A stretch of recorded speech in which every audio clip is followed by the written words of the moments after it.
Hello, मी सुषमा. स्वागत आहे तुमचं माझ्या अजून एका नवीन व्हिडिओमध्ये. आणि आता ना जोपर्यंत माझी बहीण आहे तोपर्यंत तिच्या रोज रोज अशा नवीन नवीन साड्या घालणार आहे मी. त्यानंतर बघा मी कणिक मळून घेतली, आवरून घेतलं. आणि बघा फ्रीजमध्ये ना भाजीला काही असो वा नसो, पण भाजीचं टेन्शन नाही हे सगळ्यांनाच येतं की आज काय बनवू. त्यानंतर हे बघा माझ्याकडनं फ्रीजमध्ये ठेवायचे डबे नाही आहेत, तर मी अशा कॅरीबॅगमध्ये घालून भाज्या ठेवत असते. त्यानंतर देवपूजा करून घेतली, तोपर्यंत माझं हे दुसरं पिल्लू उठलं.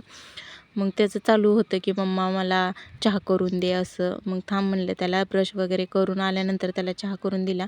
आणि माझं बघा कसं पटपट काम चालू आहे. चपात्या करत करत मी चहा पण पिऊन घेतला.